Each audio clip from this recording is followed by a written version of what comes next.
ദൈവനാമത്തിന് മഹത്വം. കേട്ട ചിന്തകളോട് ബന്ധപ്പെടുത്തിയ ഒരു വാക്യം വായിച്ചിരിക്കുവാനായിട്ട് ഞാൻ ആഗ്രഹിക്കുന്നു. ലൂക്കോസിന്റെ സുവിശേഷം 3-ാം അധ്യായം അതിന്റെ 49-ാം വാക്യം. ലൂക്കോസ് സുവിശേഷം 3-ാം അധ്യായം അതിന്റെ 49-ാം വാക്യം. ശക്തനായവൻ എനിക്ക് വലിയവ ചെയ്തിരിക്കുന്നു, അവന്റെ നാമം പരിശുദ്ധം തന്നെ. ഈ വാക്യത്തിന്റെ സാഹചര്യം നമുക്കറിയാം. നാം ഇന്ന് കർത്താവിൽ നിന്ന് പല നേട്ടങ്ങളും അല്ലെങ്കിൽ ലോകപ്രകാരമായി പല നേട്ടങ്ങളും പ്രാപിച്ചവരാണ്. സാമ്പത്തികമായും അല്ലെങ്കിൽ ശാരീരികമായും ഔദ്യോഗികപരമായും പല നേട്ടങ്ങൾ നമുക്ക് ലഭിച്ചിട്ടുണ്ട്.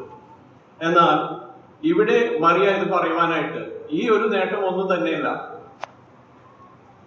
അത്യുന്നതനായവൻ, അത് തന്റെ ഉദരത്തിൽ ജന്മമെടുക്കുന്ന ആ ഒരു സന്തോഷമാണ് മറിയ അവിടെ എക്സ്പ്രസ് ചെയ്യാൻ അവിടെ ശ്രമിച്ചത്.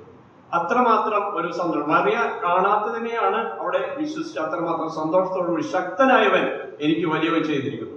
അതായത് മറിയയ്ക്ക് അതിനെക്കുറിച്ച് വേറെ ഒന്നും തന്നെ ഈ ലോകത്തിൽ നേടാനില്ല. ഇതുകൊണ്ട് തന്നെ ഇന്ന് മറിയയുടെ ഒരു കാര്യം സുവിശേഷത്തിൽ പ്രസ്താവിക്കുന്നുമുണ്ട്. അത് ആർസികാരൊക്കെ അത് പറയുമ്പോൾ അത് വേറൊരു രീതിയിലാക്കിയിട്ട് അത് എടുക്കുന്നതെന്ന് മാത്രം, യേശുവിന്റെ അമ്മ എന്നുള്ള ഒരു രീതിയിൽ. പക്ഷേ ഇവിടെ മറിയയ്ക്ക് കിട്ടിയിട്ടുള്ള ആ സ്ഥാനം ശക്തനായവൻ എനിക്ക് വലിയത് ചെയ്തിരിക്കുന്നു. ഇന്ന് നമുക്ക് ഓർക്കാൻ സാധിക്കും. കാരണം നമുക്ക് എന്ത് യോഗ്യതയുണ്ടായിരുന്നു ഇവിടെ ഇരിക്കാനായിട്ട്? ഒരിക്കലുമില്ല.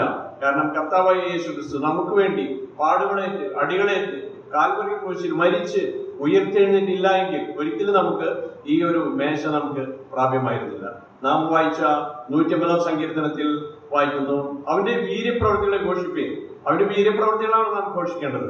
നമുക്ക് ഇവിടെ ഇരിക്കുവാൻ ലഭിച്ച ആ നേട്ടം തന്നെ ശക്തനായവൻ നമുക്ക് ഇവിടെ വരുവാൻ നമുക്ക് അനുവാദം നൽകി. അതാണ്. അതോടൊപ്പം നമുക്ക് സ്തുതിക്കാം. നാം കൊണ്ടുവന്ന എല്ലാ സ്തുതി സ്തോത്രയാഗങ്ങളെയും അവന്റെ പാതാരവിന്ദങ്ങളിൽ ഇട്ടുകൊണ്ട് നമുക്ക് അവൻ നമസ്കരിക്കാൻ വേണ്ടി തുടങ്ങാം. അവന്റെ നാം വലിയ നാം വാഴ്ത്തപ്പെടുന്നതാണ്.